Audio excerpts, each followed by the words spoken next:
отряд мутантов, состоящий из Дакса, Бормина, Сельмы и Магнуса, отправился на юг зоны, продолжая поиски Хэммона.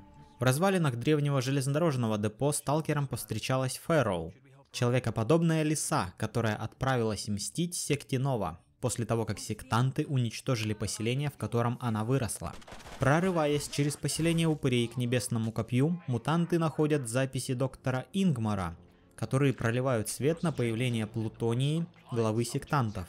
Ну и после удачного штурма вражеской базы отряд освобождает Хэммона, а вся верхушка секты отправилась на поиски Эдема, который, как оказалось, существует, и Хэммон знает, где он находится. Так что сталкеры доставляют измученного железячника в ковчег, готовят экипировку и отправляются в путь. Несмотря на то, что Плутония со своей бандой сейчас пробирается к Эдему, сталкеры решают раскрыть загадки северных земель и обезопасить ковчег перед экспедицией на юг. Тем более, что в одной из найденных ранее записок сталкер Клара предупреждала о подозрительной активности упырей на севере. От места стоянки морских титанов отряд берет курс на северо-восток, поднимаясь в горы. That underground clan from those stories. They used to live around here. We're getting close. Look for an entrance. I bet they left a lot of goodies behind for dear old Ducks. Дакс сообщает, что по слухам здесь под землей жил целый клан. Однако сейчас признаков обитаемости этих мест не наблюдается, но возможно от жителей остались припасы. Check this out. Whatever busted through this gate might still be in there. Time to pack up and go home, right? What do you think? Вход в подземное убежище оказывается разрушен. Дакс думает, что что-то вырвалось наружу из-под земли, и в общем-то уже готов собирать манатки и возвращаться в ковчег. Перед спустившимися вниз сталкерами открывается картина страшной бойни, произошедшей под землей.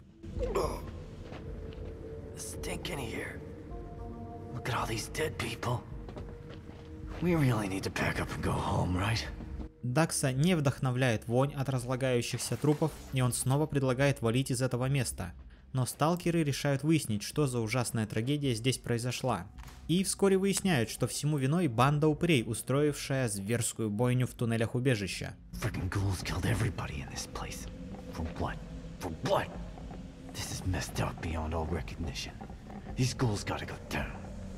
Скрытно пробравшись во внутренние помещения, мутанты слышат разговор упырей. I'm hungry.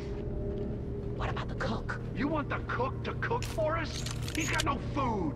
No, I wanna eat the cook. Eat him. Nah, he's too bony. He smells rotten too. Yes, I smell like shit. Taste like shit too. Just shitty all around. You don't want to get near me. Whoa, hold up. Looks like we got a survivor here. Doesn't look too good. Выясняется, что у них в плену находится единственный выживший, которого бесчеловечные монстры уже планируют схарчить. Нельзя оставлять человека в подобной ситуации, так что мутанты скрытно занимают позицию для атаки в тылу у банды упырей. Фэрроу начинает бой, применив мутацию «Стрелок» и пустив 3 точнейших очереди из лазерного автомата по 3 упырям внизу. Бормин тяжело ранит мясника, а Дакс добивает из снайперской винтовки раненого шамана. Упыри отвечают броском Молотова, 2 точными очередями в Фэрроу и ударом топора по хряку. Фэрроу и Дакс переключаются на охотника, представляющего максимальную угрозу. Но селезень промахивается и противник выживает. Бормин не обращает внимания на горящего мясника, укрывается за заборчиком в центре комнаты и убивает поджигателя из дробовика. Упыри сосредотачивают огонь на лисе и вырубают ее общими усилиями. Бормин сбивает программу медботу из калашмата. Дакс поднимает Фэрроу и дает очередь из рамбино в охотника. Но не избавляется от него, и лисице приходится добивать противника из Элизия. Мясник догорает, мародер безуспешно пытается пробить доспех Фэрроу, охотник переключает огонь на кабана. Лиса восстанавливается, поедая труп одного охотника и расстреливая второго. Дакс снайперским выстрелом замыкает медбота. Бормин пожирает труп шамана и уничтожает бота выстрелом из дробовика. Оставшийся мародер без эффекта стреляет в Фэрроу и гибнет от единственной очереди из Элизия. Сталкеры освобождают бедного пленника. My saviors, saviors, dirty little saviors. I wish I washed my hands so I could shake your hands and paws or whatever's growing out of your arms. I'm not racist, I'm not. please tell me your names. What we're trying to ask you is, are you a frickin' whack job or what? No whack job. I'm Ebba. Ebba the cook. I'm the one who cooks and cleans for the pretty people. They were pretty. For decades, we hid from the zone. We were safe until the ghouls found a way in. You first hear the screams, and then the lights went out, and you can hear the scraping and the chewing. Hey, I'm no warrior. I'm just a cook, you know? Ebba, dirty little coward. We thought the last settlement was the Ark. We didn't know you existed. Well, you got to get out of the Ark more, mate. Get some exercise. Wait a minute. Did you say Ark? Oh, boy. You don't want to hear this. You really don't want to hear this. They kept saying they were gonna destroy the Ark with some weapon that they're bringing to their masters. Some weird religious shit. They want to blow up the Ark and kill everyone inside. Everyone! Listen, these ghouls have a lair to the north. The leader is called the Grey One. They're just multiplying up there, breeding like zone rats. Please do something about them before it's too late. Оказывается, его зовут Эбба, и он был поваром в убежище, пока в него не пробрались упыри и не уничтожили все население. Кроме того, Эбба слышал, что упыри планируют уничтожить ковчег с помощью какого-то древнего оружия. Логово этих упырей на севере, и главной у них серая. О ней герои уже слышали от упырей, которых уничтожили в районе металлической птицы. В ящике валяются еще одни доспехи гладиатора, а в соседней комнате находится записка жителя убежища. В ней говорится о том, что, находясь несколько месяцев под землей, жители начали плохо себя чувствовать без солнечного света и попросили лидера Олли выпустить население на поверхность. Скорее всего, во время одной из прогулок на них и напали упыри. Сталкеры поднялись на поверхность. Исследовав окрестности, Дакс нашел нерабочего робота Мимир Z600 в озере. But a giant machine sitting in a lake takes the cake. Wow, look at this thing. It's got that mimer mark like the other machines. This is beyond my pay grade, people. I don't like this. Эта находка вызывает тревогу у мутантов. Несмотря на то, что они уже имели дело с таким устройством, гигантская машина остается опасным противником. Продолжив движение на восток, отряд натыкается на вывеску. This is where the cook said the murdering ghouls ran off to. The lair of the Horned Devil. Okay. So this sign clearly indicates there's a devil with horns in there, plus a bunch of ghouls who butcher settlements for fun. Who wants to turn around? Let's vote. The horny devil can blow me. These ghouls just messed with the wrong goddamn stalkers. We can't let them slaughter another settlement. This ends right here, right now. При осмотре знака Дакс делает вывод, что здесь водится дьявол с рогами, а с ним толпа упырей, уничтожающая поселение ради веселья, и предлагает голосование на тему отступления. Но Бормин душит зачатки демократии, решив, что упыри уничтожили уже достаточно поселений.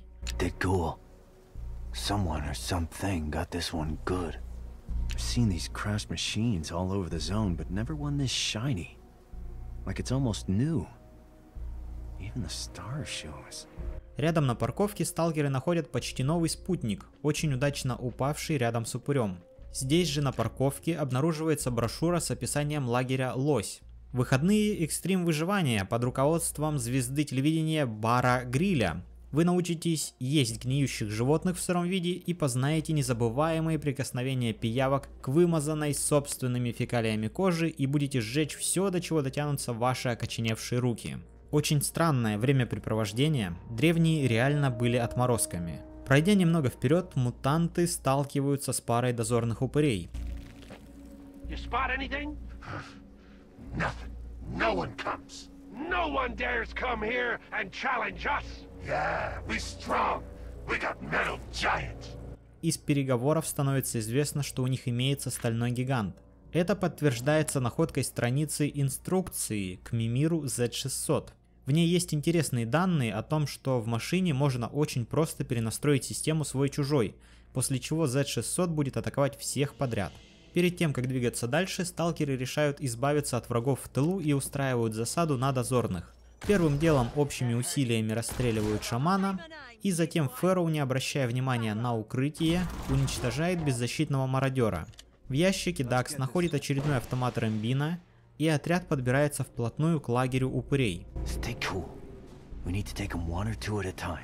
Селезень предлагает убивать по одному-двум противникам за раз, но Фэрроу отправляется в глубокую разведку, в ходе которой обнаруживает генератор. You said the generator would bring this giant to life. Did you lie to me?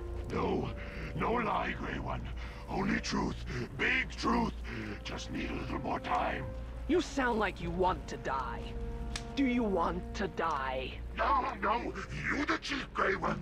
You the hot tamale. I will get this middleman working again. It will kill more and more settlements all the way to the Ark. Местная глава упырей Серая недовольна тем, что работы по оживлению металлического человека медленно движутся. Но один из охотников уверяет ее, что все будет в порядке. Машина уничтожит много поселений и проложит путь до самого ковчега. Фэрроу пробирается в ангар.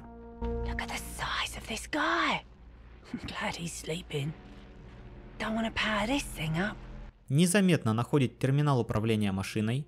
По инструкции сбрасывает настройки свой-чужой. В этом же ангаре на первом этаже находит ящик с доспехами упыря. Это очень сложные и прочные доспехи, которые очень ценятся в упырей среде. Да и в целом они обладают неплохими характеристиками. Фэрроу дает условный знак, и ее напарники пробираются к ангару через лагерь упырей. Ожидая напарников, лисица прошерстила соседние домики, в одном из них нашла Борг-повязку. Легенды гласят, что древние проводили соревнования между потными и стонущими атлетами с дубинами. Победитель, его выбирали за самый громкий и неприятный голос, получал специальную повязку, отлично впитывающую пот со лба. Тем временем Бормин укрылся за уличным туалетом типа сортир, Дакс забрался на крышу амбара в оборудованную там снайперскую позицию, Фэрроу укрылась на втором этаже в амбаре, устроив засаду на Серую. Но первый выстрел в нее сделал из своего гнезда Дакс, и только после напарника подключилась лиса. Бормин решил не высовываться и подсветил факелом область рядом с генератором. Серая открыла огонь по Фэрроу, но промахнулась. Остальные упыри, услышав сигнал тревоги, побежали на помощь лидеру. При этом один из охотников запустил Мимира, который как враждебные цели воспринимает всех вокруг. Бормин подстрелил из укрытия оказавшегося достаточно близко поджигателя. Дакс ощутимо ранил охотника. Фэрроу использует мутацию Стрелок, наносит урон по роботу и Серой. Та, сменив позицию, также атакует Мимира.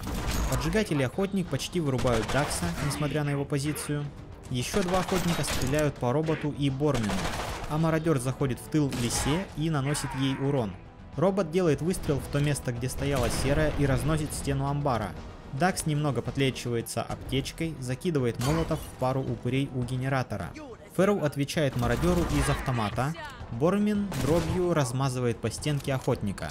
Серая продолжает атаковать взбесившегося робота. Охотник промахивается по Даксу. Второй продолжает обстрел робота. Мародер каким-то чудом из своей пуколки критически ранит Дакса. А Мимир практически разрушает укрытие селезня. Бормин под мутацией сближается с Серой и по сути убивает ее из дробовика. Чудом выживший Дакс подлечивается аптечкой, точной очередью из Рэмбино ранит охотника, Фэрроу добивает мародера, упыри слаженным огнем уничтожают робота, от взрыва которого укрытие Дакса окончательно разваливается и селезень вырубается, упав с высоты. Фэрроу заходит в тыл охотнику и расстреливает его в упор. Бормин перезаряжает дробовик и, применив мутацию, добивает беднягу. Упыри отвечают слаженным огнем по Борову. Кряк сжирает труп одного из охотников, поднимает Дакса. Селезень укрывается за стеной и нашпиговывает свинцом последнего оставшегося охотника. Фэрроу укрывается за столиком, наблюдая за происходящим. Поджигатель и мародер пытаются ранить кабана, но у них это слабо получается. Мутанты отвечают убийством мародера и серьезным ранением поджигателя. Танк безуспешно пытается сбить Бормина. В ответ получает жесточайшее попадание от взлетевшего Дакса. Бормин добивает поджигателя. Фэрроу взбадривает танка коктейлем. Тот сопротивляется, стреляя в кабана, однако хряк сжирает труп поджигателя, полностью восстанавливая здоровье, отвечает упырю из калашмата. И Даксу остается просто добить врага точным выстрелом из лазерной винтовки. All this talk about the Horned Devil and we never saw him, except for that sign. What a pussy. Show yourself, devil! My friend Dilla talked about the legend of the Horned Devil. He said the Horned Devil lived centuries ago. Rode on a giant zone there, he said. Селезень, окрыленный победой, кричит рогатому дьяволу: «Выходи, подлый трус!», на что Фэрроу замечает, что ее друг-диллер рассказывал про рогатого дьявола, который жил несколько веков назад и ездил верхом на огромном медведе зоны. Главным трофеем, который заполучили сталкеры, оказывается Эль-генератор. Это устройство, наполненное электрической энергией, и на рынке один генератор идет за 4 артефакта. Так что весьма довольные собой и с чувством выполненного долга приключенцы возвращаются в ковчег. Здесь Дакс меняет доспех полисов на доспехи упыря. Бормин получает мутацию дуплет, позволяющую сделать 2 не очень точных выстрела за раз. В ремблоке Дельта серьезно улучшает рембина Дакса, превращая старый Томпсон в современную М4. После чего в баре у Приппа 5 артефактов меняют на ценную информацию о наиболее уязвимых точках живых и роботизированных противников. А на сдачу бармен рассказывает историю, как он в свое время пережил немало драк, как в этом баре, так и в зоне. Ведь когда-то Припп мог раздавить упырю череп, просто сжав его ядреными ягодицами. И сейчас он делится с отрядом секретами силача, так что теперь сталкеры будут раздавать люли, а не получать звездюли. Получив ценные наставления, мутанты отправляются на поиски Эдема.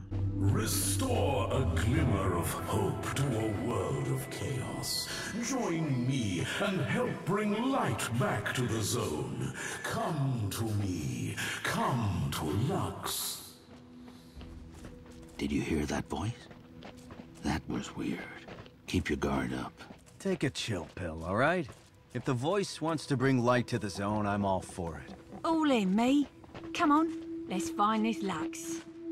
Пройдя через металлические поля, отряд оказывается в замке света. Первым их встречает голос телепата, который призывает вместе вернуть надежду этому погрузившемуся в хаос миру. Бормин призывает быть начеку, Дакс легкомысленно поддерживает позицию голоса, а Фэрроу предлагает найти этого самого Люкса. Но искать его не приходится, Люкс сам встречает сталкеров чуть дальше по улице. Welcome to the Castle of Light. Forgive me for not providing the illumination this castle is known for. I pray that someday we will once again become a beacon of light for weary travelers. Don't sweat it. You got a nice place here. Would your name happen to be Lux? We heard you outside. Lux I am. You say you heard my voice in the zone? Quite interesting. Perhaps the fates brought you here. You look strong, well-armed. You get things done, yes? Hells yes. We're stalkers. We take everything the zone throws at us and then some. Then I humbly request your assistance. There is a pack of renegade ghouls who wish to keep the zone in darkness. They stole the key to the sacred sanctum, where the lights get their power. Perhaps you can help me recover this key from the ghouls. It's a special key. You wouldn't miss it. Return it to me, and I'll reward you handsomely. I like handsome rewards. We'll deal with the ghouls and get your keys. Создатель Острова Света в океане тьмы зоны столкнулся с проблемой во время строительства этого оазиса. Некая группа упырей, которая хочет, чтобы зона вечно пребывала в темноте, украла ключ от святилища, где сияние обретает силу. Разумеется, телепат просит сталкеров достать этот ключ в обмен на награду. Hey, that Lux guy seemed pretty cool, right? I hear you there. Seems like he can be a friend. I don't have friends. Well, except you lot. But another friend would be cool. Lux's lights are a beacon of hope for the zone. Let's turn them back on. We're gonna have to convince those ghouls to give us back the key. Члены отряда поддались обаянию Грибоголового, единогласно решили, что этот тип весьма приятный и ему обязательно нужно помочь. Упыри, похитившие ключ, заняли территорию бывшей лесопилки. Sideways trees. Creepy. Can we find Lux's key and get out of here? Даксу кажется жутким вид лежащих на боку деревьев. Он предлагает найти ключ и сбежать отсюда. The look on Lux's face when we robbed him blind. I love being a ghoul. The look on his face I'm going alone. when we stole his key. Now his slaves are trapped in the power room, and he can't make his pretty lights go on. Dumbass! We should go back there, see if he hires us again, then steal more! His powers would fry our brains. You saw his slaves, nothing in their hands. So shut up and relax. Упыри весело обсуждают, как они обокрали Люкса, и он теперь не может попасть в генераторную, в которой сидят рабы, у которых сожжены мозги телепатическими силами. Сталкеры решают атаковать сходу без лишних приготовлений. Бормин начинает с выстрела по охотнику из дробовика. Фэрроу критическим попаданием с поджиганием обеспечивает бедняге скорую смерть, а Дакс закидывает в толпу из 3 упырей осколочную гранату. Враги отвечают, легко ранив Бормина из автомата. Дакс, укрывшись за бревном, оказывается в тылу у мясника и расстреливает его из автомата. Фэрроу наносит серьезный урон танку. Бормин поддерживает напарницу выстрелом из дробовика. Упыри отвечают сосредоточенным огнем по Бормину. Фэрроу избавляется от танка. Кабан поедает труп врага и делает удачный выстрел из калашмата по одному из охотников. Дакс продолжает наступление и добивает стрелка из автомата. Оставшийся охотник промахивается по Бормину, чего не делает зашедший во фланг селезень. Кабан применяет умение «беги и стреляй», оказывается вплотную с противником, разряжает калашмат, выбивая охотника из укрытия, где его спокойно добивает лисица. В центре лагеря Фэрроу находит ключ.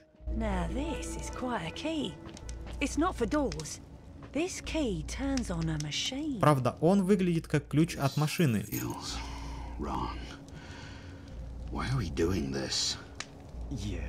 Why are we helping Lux again? I don't want to rag on anybody, but he's a bit of a dick, isn't he? Who cares about his frickin' key? I think Lux is mucking about in our minds, putting that hypnotize on us.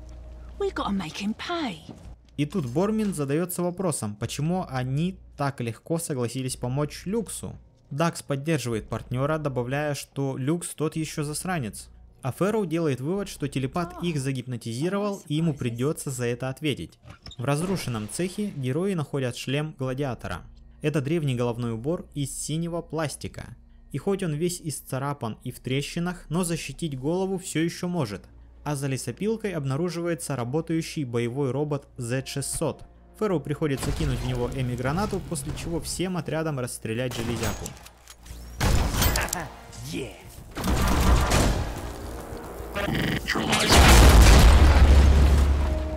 Больше ничего интересного не найдя, герои возвращаются в замок света. Bring the key back to me, my intrepid warriors, so we may once again shine light from this blessed cathedral of hope. Bring the key back. Bring the key back. Как только сталкеры возвращаются в окрестности замка, в их головах начинает звучать голос Люкса, призывающий вернуть ему ключ. We got Lux's key. Should we give it to him or give it to Prep back home? Well, we did promise to return it to him, and promises are important. How about we just take the key and unlock his sacred sanctum ourselves? Go in, take a little peek. Напарники обсуждают, как все-таки поступить с ключом. Бормин предлагает отдать его Люксу или Приппу по возвращению домой. Фэрроу настаивает на выполнении заключенного соглашения. А Дакс решает, что правильно будет самим заглянуть в святилище. Who is that? More workers for the wheels? Hard to see. So hard to see. You all right? Want to take a breather and talk to us? I can't stop now. I see the light of the ancients on the horizon. I'm almost there. Then I will be with the ancients in space for 1,000,000 lifetimes. Then after 1,000,000, where do you go? Listen, this guy is nuts. All these guys are nuts. They're not nuts. They're hypnotized. He must be using his mind control to force these people to power his lights. Okay, fun time's over, people. You've been hypnotized. Wake the hell up and get out of here. Как оказалось, в святилище на педалях сидят трое бедняк. Они преобразуют мускульную силу в электричество, находясь в состоянии измененного сознания. Здесь же Фэрроу находит артефакт «Свет Люкса». Это вереница электрических огней церемониально-религиозного значения, которую передавали из поколения в поколение. Oh man, would you look at these? I've never seen something so beautiful. Jeez, Lux must have been a happy boy when he got hold of these. Probably used only on special occasions. Старая гирлянда сильно впечатляет своей красотой мутантов. Не найдя больше ничего интересного, напарники выходят из так называемого святилища. What have you done? What have you done? The lights must have power. You will become my new slaves. Give your minds to me. Оказывается, телепат уже прознал о поступке героев и крайне им недоволен. В качестве компенсации Люкс решает обратить в рабство сталкеров, чтобы и их посадить на педали. Но наша троица против такого расклада. Бой начинается с продвижения орды мутантов к святилищу, из которого только что вышли лиса и кабан. Бормин слабо ранит охотник, но получает в ответ от Дакса критическое попадание из винтовки. Фэрроу продвигается вперед, применяет мутацию, стреляет во второго охотника и телепата, но лазерный заряд попадает только в охотника. А Бормин разделывается с ближним охотником. Люкс шарашит молнией по всему отряду, охотник промахивается по Бормину. Остальные спешат поучаствовать в веселье. Дакс забирается на крышу, добивает точной очередью второго охотника. Фэрроу, укрывшись за погрузчиком, делает прекрасный бросок осколочной гранаты. Бормин спринтом сближается с Люксом, но промахивается из дробовика. Телепат воскрешает павшего соратника и берет под контроль кабана. Танк сшибает лисицу, поджигатель закидывает в нее коктейль, воскресший охотник делает точный выстрел. Плюс Бормин добавляет напарницы из дробовика. Дакс, оставшись по сути один, кидает осколочную, цепляя трех упырей. Враги общими усилиями выводят из строя Фэрроу. Дакс точным выстрелом убивает мясника. В ответ получает молнию от Люкса и коктейль от поджигателя. Селезень отступает вглубь крыши, убивает из рамбина воскресшего охотника. К этому времени Бормин приходит в себя. Его безуспешно атакует танк. Дакс стреляет в телепата из винтовки, но силовое поле останавливает заряд. Бормин подходит в упор, и от заряда дроби Люкса поле не спасает. В ответ упыри атакуют кабана и общими усилиями ранят здоровяка. Бормин реанимирует напарницу и промахивается по мародеру. Фэрроу первым делом восстанавливает здоровье, поедая труп охотника, после чего дает очередь из Элизия по танку. Дакс буквально при смерти совершает очень опасный маневр, расположившись на краю крыши и стреляя из рамбину во вражеского главаря. Но, слава богу, выстрел оказывается точным, и упыри лишаются командования. А пара попаданий по Бормину уже не может изменить исход боя. Дакс прекрасным выстрелом добивает танка, Кряк из дробовика разносит бедного мародера, а Фэрроу, заняв наблюдательную позицию, дожидается, когда поджигатель выйдет из укрытия и точной очередью срезает последнего упыря из банды Люкса. Lux seemed like a nice guy, till he turned into a psycho. Lux was powerful. Now imagine 50 of them. That's an overstep. The odds are against us, but fuck it. Let's roll the dice and kick some ass. Бормин делится впечатлением о том, что Люкс казался приятным парнем, пока не взбесился. Фэрроу предупреждает, что секта Нова по силе как 50 люксов. А Дакс оптимистично заявляет, что в этом нет ничего страшного, надо рискнуть и попытаться задать им трепку. В административном здании при заводе в прошлом, а сейчас в резиденции Люкса и его банды, сталкеры находят доспехи Люсии. Оказывается, это личные доспехи упырьего босса, и они прекрасно защищают от электрического урона. Собрав ценный лом и запчасти от оружия, отряд отправляется в запретный город. Дорога приводит сталкеров к стене, опоясывающей город. That's the biggest wall I've ever seen. It's surrounding the entire city. They were trying to keep people out? Trying to keep people in is more like it. That's where the Red Plague started. It spread fast. got out of control, so the people in charge built a wall around the city to quarantine it, to stop the people inside from infecting the world. Doomed them all. That was a long time ago. Now no one wants to go in. Well, that's why they call it the Forbidden City. So, the plague might still be in there. Can you tell me again why we're going this way? Your boy Hammond said the Nova Sect were moving around the city. We cut through the city. We get to Eden first. Бормин впечатлен размерами стены, а Фэрроу повторяет рассказ старейшего о том, что в городе появился Красный Мор, после чего власти древних построили вокруг него стену, чтобы не выпускать больных наружу. И хотя эти события происходили давно, в город по сей день никто не рискует заходить. Один из участков стены оказывается разрушен, и мутанты заходят в город. Осмотр ближайших зданий дал результат в виде находки очередной страницы из дневника доктора Ингмара. В ней он пишет о том, что командование отменило проект, над которым он работал. Поэтому Ингмар ночью собрал выживших детей и направился с ними к заброшенному еще во время войны комплексу. Это было предысторией появления Плутонии и остальных. Соседний дом оказывается разрушен еще одним спутником.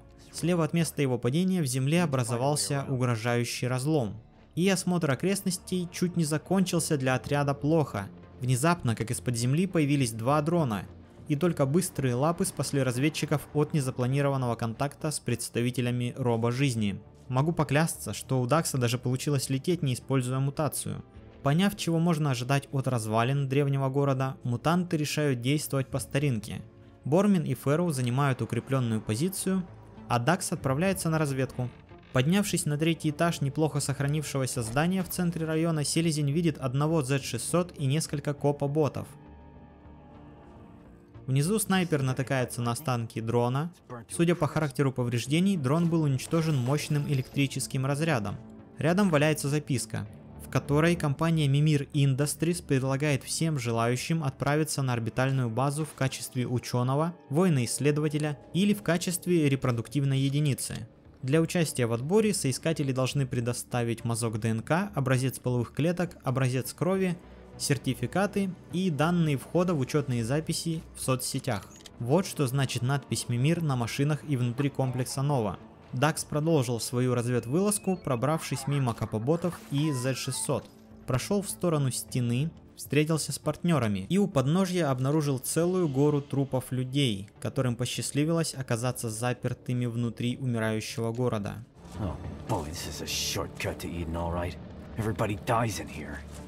Собрав всю необходимую информацию о металлических врагах, мутанты начинают операцию по их уничтожению. Начинают с дрона возле разбившегося спутника. Бормин временно вырубает Z200 Эми гранатой. Декс и Фэрроу делают по выстрелу, довольно сильно повреждая дрон. Как слышат, что в боевой режим перешел Z600. Похоже, он был как-то связан с дроном. Огромная махина проходит через здание и берет на прицел кабана.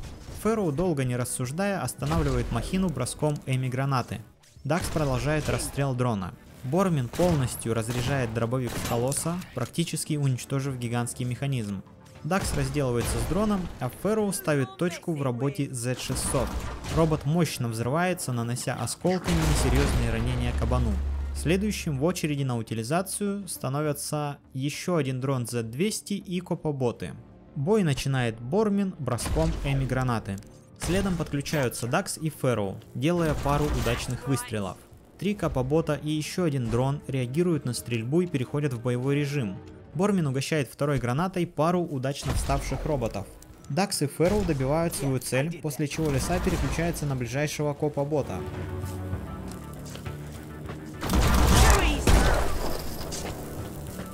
Бормин покидает укрытие, делает 2 выстрела дуплетом, но попадает только раз. Дакс занимает укрытие кабана, точным попаданием из рамбину отбрасывает робота. Второй копобот-охранник с помощью прыжковых сланцев занимает опасную позицию на 3-м этаже.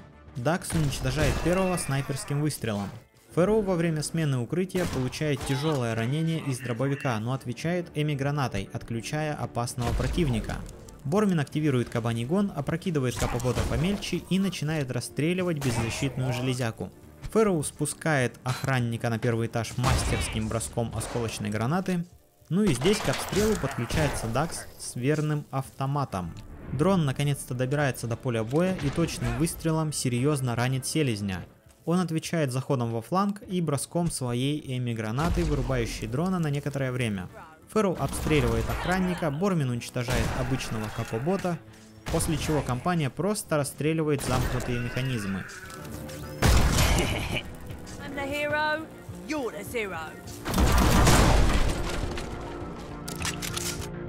Magnus told me about a dream he had. About a place with white walls and endless passageways. He said it felt like it was real, like he knew the place. Weird thing is, I had the exact same dream. Funny you say that, because I had the same dream once, I think. It was a bright place, humming with machinery. In that dream, for a few minutes, I felt safe. My friends at the settlement dreamt about the place with the white walls too. A place that felt like a memory. A memory of home. The Elder don't want us talking about these things. The Ark is home. End of story. После боя Фэрроу рассказывает, что Магнус поделился с нею сном про место с белыми стенами и бесконечными коридорами, и будто он находился там как наяву. Оказывается, что многие мутанты видят похожие сны о месте, которое вспоминается им как полузабытый дом. А на перекрестке, который патрулировали капоботы, сталкеры находят в ящике еще один образец технического прогресса древних. Мимир PS-98. Большое и мощное оружие, по слухам созданное в самом Эдеме. Эта пушка даже без улучшений оказывается мощнее Калашмата, с которым Бормин прошел через десятки жарких сражений. Но пришла пора отправить на покой старичка, и кабан вооружается новеньким оружием.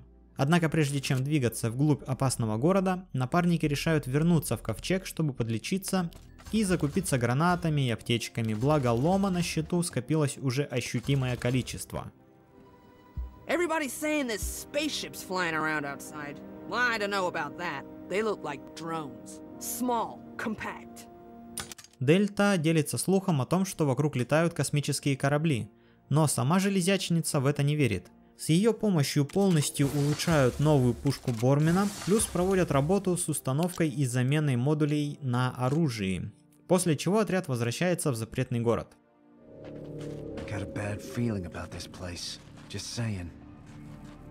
Дакс сразу заявляет, что ему не нравится это место. I don't get it. Should I talk to this thing? Is it like smart or what? Let's just try to get through the city peacefully with no trouble. Your request for emergency quarantine has been granted. Please put down your weapons and prepare for termination. Whoa, no termination, okay? I don't think they're talking to us. They're talking to the people who died here. И тут же натыкается на блокпост поехавших капоботов. Бормин остается по центру, а Дакс и Фэрроу располагаются с фланга на втором этаже здания. Атаку начинает Лиса, применив умение стрелок по двум роботам, но попав только в одного. Дакс активирует рубильник и снайперским попаданием отключает одного охранника. Ну а Бормин сшибает с ног и временно деактивирует второго. Но подставляется под шокер от мелкого бота. Однако Дакс точным выстрелом из винтовки замыкает мелкого, после чего мутанты просто уничтожают обезвреженных роботов.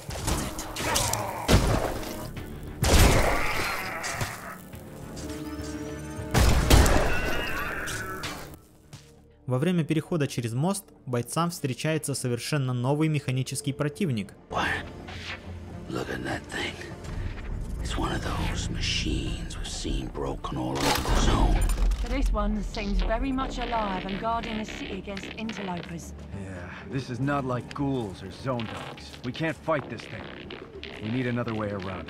По мнению сталкеров, он очень похож на упавшие машины, которые были приняты за спутники. Машина работает в боевом режиме и после сканирования местности и обнаружения потенциальной угрозы выпускает за сталкерами двух дронов. Чудом скрывшись от дрона, отряд решает попытаться уничтожить нового противника, несмотря на опасения Дакса.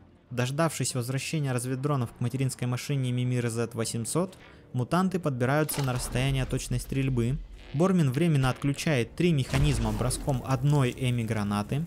После чего начинается массовый обстрел головной машины из всех стволов. 4 точных залпа от Фэрроу и Дакса, и Z-800 взрывается вместе с парой дронов, немного зацепив Бормина и Дакса. Как оказалось, с правильной тактикой даже такая опасная на вид машина не представляет угрозы. Дакс обращает внимание на валяющийся неподалеку кусок орбитальной станции. На этой же улице расположился хорошо сохранившийся древний ресторан с непонятной вывеской. All people with beards must be accompanied by an adult. Yeah, I never trusted those bearded weirdos. В которой говорится о том, что бородатые допускаются только в сопровождении взрослых. Дакс согласен с тем, что от бородатых стоит ожидать неприятностей. Через стену от ресторана оказывается помещение, в котором во время эпидемии содержались больные. Но сейчас оно превратилось в склеп, причем на паре тел проросли грибы. Бормин продолжает разведку и, прогуливаясь по главной улице, оказывается перед заброшенным магазином по продаже роботов.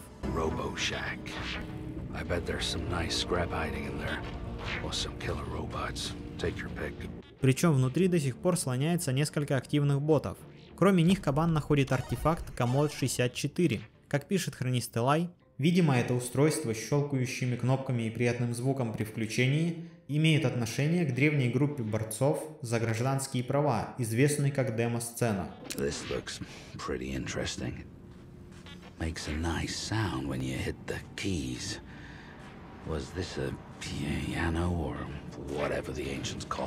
Бормин же предполагает, что это древнее пианино.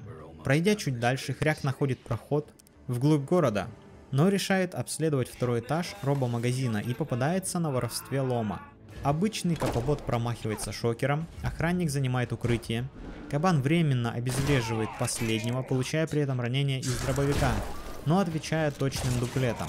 Дакс и Фэрроу пытаются поддержать напарника огнем из соседнего здания, но это не дает результата. На помощь роботам выдвигается еще один охранник, патрулировавший площадь, а мелкий все-таки попадает шокером в Кабана. Дакс и Фэрроу переключаются на второго бота и отключают его. Бормин остается парализован шокером. Дакс расправляется с робоподмогой, Фэрроу отправляется на помощь Кабану. Первый охранник восстанавливает работоспособность и меняет позицию. Фэрроу на крыльях поднимается на второй этаж, в полете уничтожает укрытие бота с частью пола. Дакс поддерживает напарницу броском гранаты. При падении капобот-охранник выходит из строя, а обычный делает повторный выстрел в Кабана. Но на этот раз шокер действует недолго, так как Дакс точным выстрелом уничтожает робота. Несмотря на возможность продвигаться вглубь города, сталкеры решают не оставлять позади себя врагов. Так что устраивают засаду на второй аппарат Z-800, действуют уже по стандартной схеме, Фэрроу обезвреживает врага эми-гранатой, после чего 4 залпами бойцы уничтожают враждебный механизм.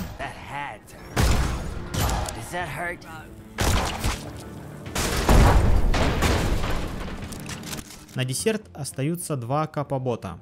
Фэрроу начинает бой точной очередью по охраннику, Бормин поддерживает обстрел дуплетом, но один заряд летит мимо, и Даксу приходится добивать бота из винтовки, а оставшийся капобот обезвреживает шокером селезня. Бормин применяет кабаний гон и освобождает напарника, после чего сталкеры парой выстрелов уничтожают последнюю железяку. Тем самым троица обезопасила тыл, что дало возможность спокойно продвигаться к центру запретного города. Вход в Эдем уже совсем близко.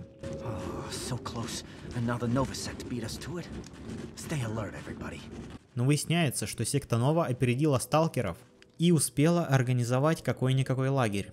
Отряд готовит мутации для сражения с органическими врагами. Бормин открывает пассивную способность облака спор. Тело Хряка заражается грибными спорами, и теперь, когда его кожу что-то пробивает, из-под нее вырывается облако спор, перекрывающее обзор для стрельбы.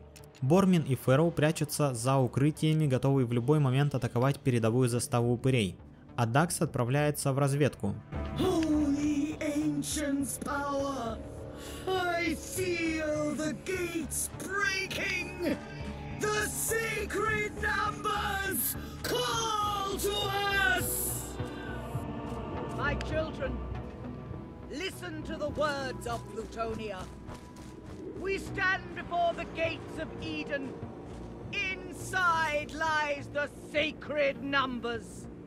The numbers will awaken the weapon and cleanse the zone. Destroy the gates. Enter Eden. Find the sacred numbers. Cleanse the zone with fire and bring the ancient home. И здесь он впервые слышит голос легендарной предводительницы упырей Плутонии. Она вещает о том, что врата Эдема скоро падут, а внутри их ждут цифры, которые пробудят оружие, очистят зону и вернут древних домой. Кроме Плутонии и нескольких упырей, у ворот тусуется Z600 и Медбот. Решив, что увидел достаточно, Селезень возвращается к партнерам. Пока его не было, Кабан и Лиса подготовили план нападения на аванпост.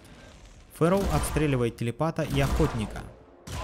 Бормин и Дакс кидают в них же по осколочной, убивая последним взрывом охотника. Марк Люктар устанавливает связь со вторым охотником на вышке, который неточно стреляет по лисе. Дакс рвется вперед, точным выстрелом добивает телепата, вместе с ним коньки отбрасывает и связанный охотник. Фэрроу тоже продвигается вперед и переходит в режим наблюдения, а Бормин просто бежит вперед, прикрывая лису собой. Вражеский танк провоцирует лису на стрельбу, оказавшуюся неточной, после чего вырубает рыжую. Мясник тут же ломится к лежащей, явно с недобрыми намерениями. Но Селезень и Хряк быстро пресекают поползновение мясника, а вот танк таки серьезно ранит Фэрроу из дробовика. В ответ получает 2 точных попадания, но выживает и повторно вырубает Фэрроу, еще и снова ранит беззащитную разведчицу. Однако еще один выстрел из борминской пушки танку не удается пережить. Фэрроу подлечили аптечкой. Главный отряд упырей все это время ломал ворота.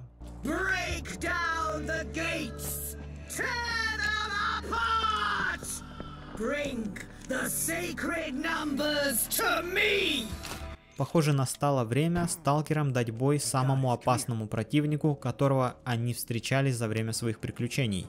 Неудержимая троица закрепляется в здании бывшего игрового клуба. Дакс и Фэрроу избавляются от назящего поджигателя. Бормин закидывает коктейль Молотова в Плутонию и охотника. Жрица сразу же берет под контроль кабана, остальные упыри не спешат идти в атаку, пуская вперед боевого робота. Дакс останавливает железяк Эми гранатой, Фэрроу меняет позицию и начинает обстрел Z600. Танк, проломив стену, вырубает лису, а охотник ощутимо ранит ее. Хорошо, что околдованный Бормин промахивается по селезню. Дакс решает, что неплохим вариантом будет воспользоваться гранатой и ранит 3 противников. Упыри общими усилиями выводят из строя Фэрроу, а Бормин повторно промахивается по напарнику. Дакс отступает, после чего избавляется от охотника.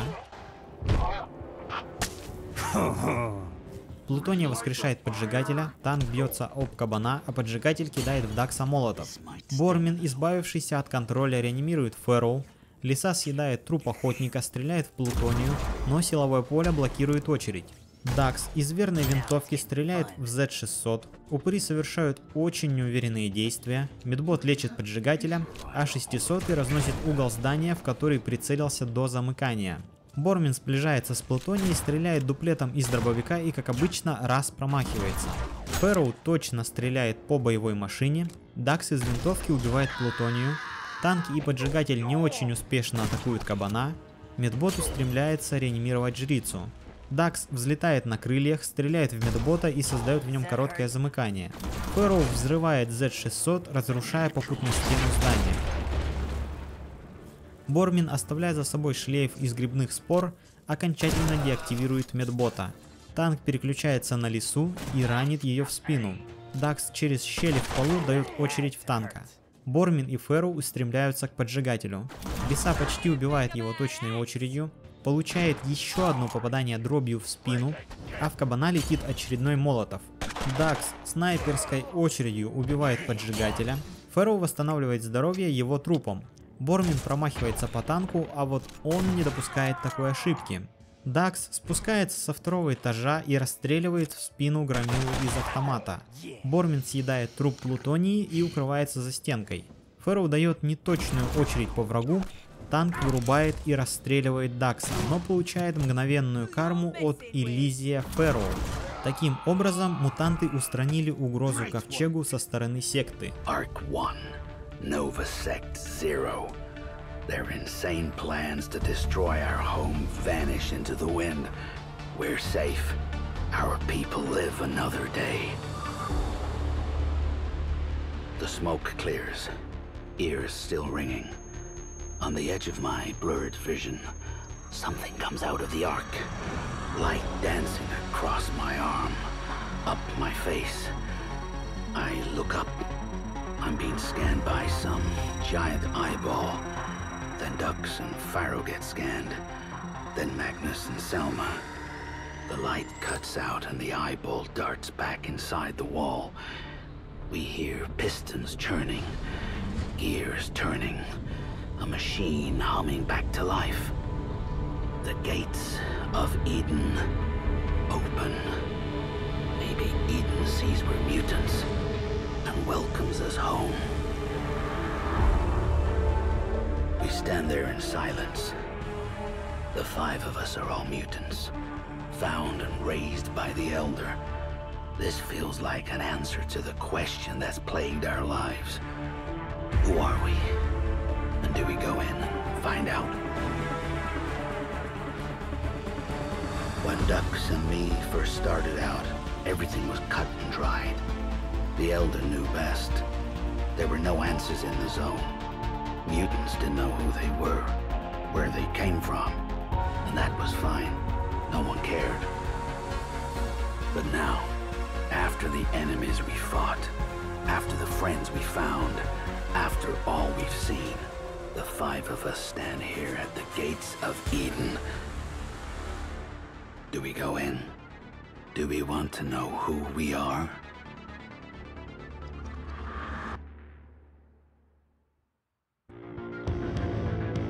We got them all. Now, let's open that gate, see what this Eden really is. Охранная система бункера сканирует мутантов и, как ни странно, открывает им доступ внутрь подземного комплекса, где сталкеров ожидает ответ на вопрос, мучивший их все это время. Кто они? I could swear that I've been here before. I feel it deep inside. Как только мутанты оказываются внутри, Фэрроу ощущает, что уже была здесь. I've seen that star before, on those flying machines. They really did come from Eden. Hammond was right. В приемной на полу Дакс узнает символ Мимира, который изображен на летающих и шагающих машинах. В южном крыле этого комплекса находится казарма и жилая комната, в которой валяется записка. I knew this medpack was gonna be here. I got mutant powers, but psychic ain't one of them. В ней один из лаборантов пишет, что им отдан приказ об эвакуации, а исследовательские данные и подопытных необходимо уничтожить. Это сильно расстроило команду, особенно доктора Ингмара, который заперся в родильном отделении и отказывается открывать. В северном крыле располагается пункт управления с кучей компьютеров и видом на гигантскую шахту. Здесь же валяется еще одна запись. В ней неизвестный сотрудник пишет о том, что, похоже, началась война. Руководство в панике, Орбитер Z1 уничтожен, а их обязали передать всех военных роботов и оборудование отряду Тетта. Изучив ответвление, сталкеры пробираются вглубь базы.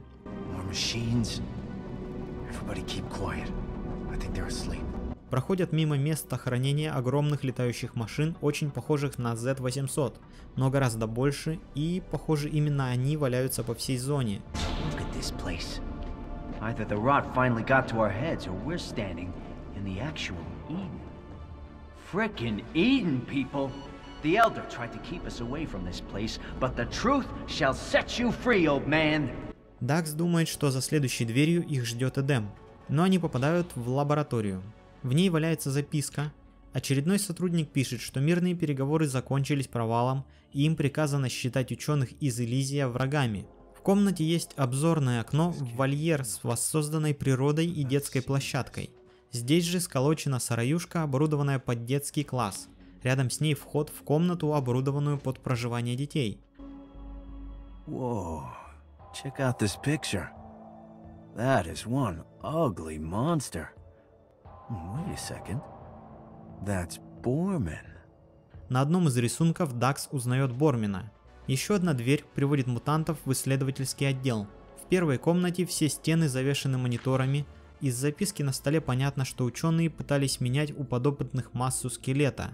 Здесь же располагается стол с трупом мутанта на нем. Check this out. I think this is a corpse of an actual mutant. Never seen a dead mutant before.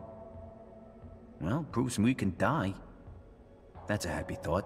Для наших героев это первое доказательство собственной смертности, и это почему-то их радует. В следующей, очень похожей лаборатории на стене висит анализ ДНК, в котором говорится о том, что здесь проводились опыты на кабанах и свиньях. Плюс на стенах висят рентген-снимки голов Бормина и Дакса. В третьей комнате сталкеры видят оборудование для искусственного выращивания живых существ. Oh, look at the shiny screens. Bet those screens can shed some light on what's going on around here. Finally. В соседнем помещении несколько боксов для младенцев и рабочий компьютер, информация из которого расставит все точки над «и» в деле появления мутантов. We huddle around the screen. The words Mutant Project blink on and off in big red letters. The screen turns black, then explodes with a flurry of flashing images, faster than we can take in. I catch glimpses of mutants in test tubes, animals in cages, strands of code, something called DNA. The screen freezes on one final image. An employee profile.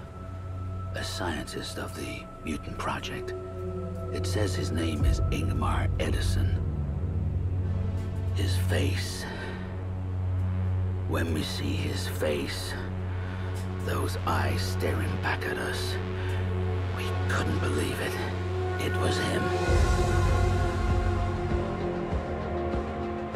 The profile says his status was revoked after stealing mutant experiments from the lab. Memories come flooding back. We were the experiments. They raised us in tubes and played games with our DNA. Made us freaks. The Elder was part of this. Happy endings died with the Ancients. Why didn't he tell us? Who is he? The room spins. The truth comes flooding back into my brain. Everything I know is a lie. I lose my balance. As the room turns black, a voice crackles onto the radio. Ghost-like, ethereal, like the Ancients calling down from space. Come on, Center, Sweden. Come in, come on, Center, Sweden.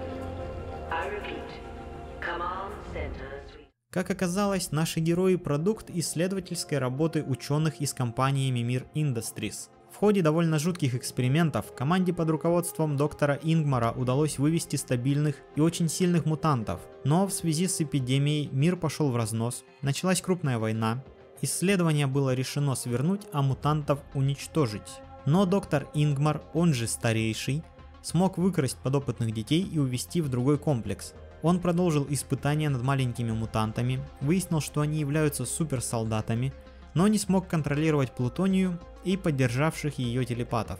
Поэтому бросил их на произвол судьбы, забрав лишь несколько лояльных детей. Очевидно, это были Бормин, Дакс, Сельма и Магнус. Возможно, и Фэроу была в их числе, но потерялась по дороге. А может, она осталась с Плутонией и потом ушла от них, оказавшись в каком-то поселении. Ну и радиосигнал из космоса, вызывающий шведский штаб, оставляет надежду на то, что орбитальная станция уцелела в ходе войны, и остатки былой цивилизации человечеству удалось сохранить. Вот так заканчивается игра Mutant Year Zero Road to Eden. Благодарю всех за просмотр этой и предыдущих частей. Прошу тех, кто досмотрел до этого момента, оставьте комментарий о том, насколько вообще смотрибельна и интересна такая подача прохождения. Буду очень благодарен вам за обратную связь. Ну и подписывайтесь на канал, ставьте лайки, в общем все как обычно. Всем пока.